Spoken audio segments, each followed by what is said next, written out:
atomic bomb.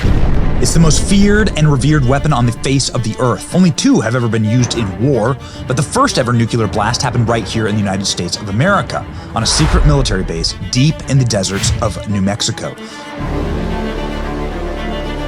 Inside the top secret White Sands missile range is the Trinity Test site, where the world first went nuclear.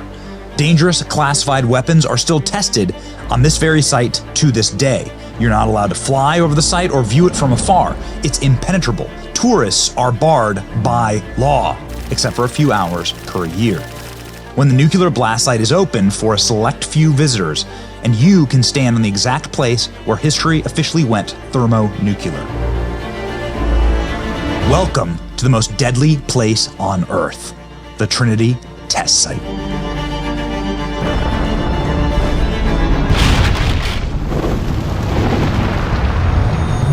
Nuclear weapons are having a moment. For the first time in decades, nuclear powers are fighting wars against each other. Russia has 5,000 nuclear weapons, America has 5,000, China has 400 nuclear weapons, Israel has 90, and Iran wants nuclear weapons. It's not great. Now, how did we get here? A man named Oppenheimer, the father of the nuclear bomb. In 1943, the famous physicist J. Robert Oppenheimer was named director of the Los Alamos Laboratory under the government research program called the Manhattan Project. He was tasked with creating the first nuclear weapon, and on July 16, 1945 at 5:29 a.m. Mountain Time, Oppenheimer was on site to detonate the first nuclear bomb, nicknamed Trinity. Trinity created a 19-kiloton explosion that would change the course of history forever. Shortly after the atomic bomb was dropped on Hiroshima and Nagasaki in Japan, creating devastating, previously unknown damage and ushering in the atomic age. Christopher Nolan's biographical blockbuster Oppenheimer went thermonuclear at the box office this summer, raking in nearly $1 billion. But the blasts in the movie were filmed on a soundstage using gasoline and kerosene and slow-motion cameras. The real blasts happened here, and it all started on the barren plains of New Mexico. So what does the site look like today, almost 80 years later? Is it still radioactive? How do you even get there? We went, and it blew our minds. The Trinity Test site is approximately 2 hours away from the nearest airport in Albuquerque, New Mexico. Once you get there, we rented a car, drove south to Socorro, a little town with the closest hotels and restaurants to the site. The next day, we got up at 4 a.m. to beat the crowds of thousands that show up every single year. The line starts at the Stallion Gate, which is not easy to find, especially when it's pitch black outside. GPS will not help you get there. Remember, this is a top secret missile test facility, so it's by nature hard to find. And by the time the Stallion Gate opened at 8 a.m., the line was as far as the eye could see. After waiting for 3 hours, the military let us in. The property was crawling with Army, military police, National Guard, and paramedics. This area operates as a top secret missile range, so these military members did not want to be filmed. Is that on? That GoPro? Yeah. Yeah, I need you turned off. Oh, okay. The first artifact you can see on the way to Ground Zero is the steel casing made for the bomb drop, named Jumbo. When the atomic bomb is detonated, there are two explosions. The first explosion is a TNT explosion, which destabilizes the already unstable element at the core of the bomb, uranium or plutonium. Destabilize these elements enough, and you will split an atom, and you will unleash a nuclear explosion. The scientists were confident in the first one, but not confident in the nuclear explosion since, well, there had never been a nuclear explosion before. So they built this huge steel containment vessel to hold the bomb and catch the leftover plutonium in case it didn't detonate properly, because plutonium is very rare and very dangerous. This is what Jumbo looked like when it first came to the site. 10 feet in diameter and at 214 tons, massive. The scientists didn't end up using it though, so they just blew it up anyway. You enter the Trinity site through another guarded militarized gates with signs that read, "Keep out, radioactive." So how radioactive is the site? On the way in, there were experts with Geiger counters to show us. Even though there are small traces of radiation still here today, they showed us that most household items actually contain more radiation. And by definition, we're all radioactive because we can't live without potassium. And you can't just ingest non-radioactive potassium. After starting our journey at 4 a.m., we finally made it to Ground Zero.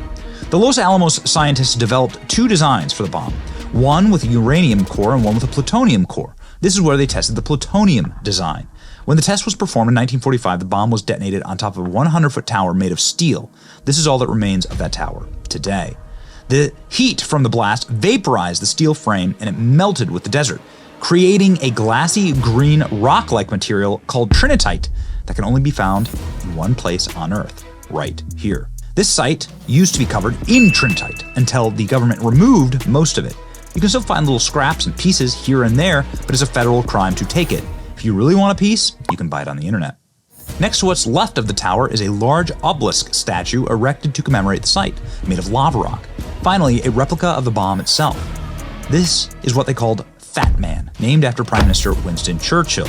10,000 pounds, 128 inches long, 60 inches in diameter. The Fat Man is an implosion-type bomb with plutonium-239 at the core, surrounded by explosive chemicals. When the explosions are detonated properly, the shock compresses the plutonium at the core, increasing its density to sustain an explosive nuclear reaction. And the results from dropping one are equally monstrous and speak for themselves. Next, they drive you to a place where Oppenheimer built the bomb with his own hands in the McDonald House. The Manhattan Project moved into the house in 1945, and the best scientists in the world stood right here in the plutonium assembly room where they built the gadget, as they codenamed it, by hand.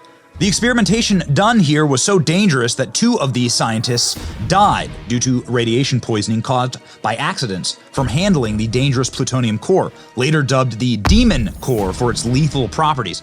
After these tragic incidents, the Los Alamos laboratory canceled all future testing, melted down the cores, and ceased all hands-on critical testing for good. After Trinity was detonated, the government lied to the public to cover it up. The locals knew something had happened because the shock waves broke glass windows up to 120 miles away from the site. It wasn't until after Truman dropped 2 atomic bombs in Japan less than a month later that the government finally admitted the truths, that this is where they had tested the first nuclear weapons. Immediately, the Trinity site became subject for public interest and controversy, and it continues to be an insanely popular place to visit 76 years later today. After watching the first nuclear explosions in history, Oppenheimer uttered these famous, haunting words. Now I am become death, the destroyer of worlds. When the bombs were used to kill over 200,000 Japanese citizens in war, Oppenheimer told President Truman, "Mr. President, I have blood on my hands." He felt great and deep regret for building the bomb. Truman was disgusted, throwing Oppenheimer out of the White House, saying, "Blood on his hands, and I dropped the bomb. He hasn't half as much blood on his hands as I have. You just don't go around belly aching about it." Crybaby scientist is what Truman called Oppenheimer, saying, "I don't want to see that son of a bitch in this office again." If Oppenheimer were alive today, he'd be glad to hear that since 1945, the nuclear bomb has never again been used in war. Nuclear weapons officially ended World War II and prevented an American full-scale land invasion of Imperial Japan, no doubt saving millions of lives. The prospect of mutually assured destruction kept America and Russia from plunging into open hot war during the Cold War, saving millions of lives. There's no way of quantifying exactly how many lives have been saved by nuclear deterrence and how many lives have been made better by the greater study of nuclear sciences. It's worth asking, has the atomic bomb served as the greatest weapon of peace ever created? A creation that inspires, fascinates, and haunts us to this very day. The splitting of the atom at the center of the universe all happened right here in the middle of nowhere.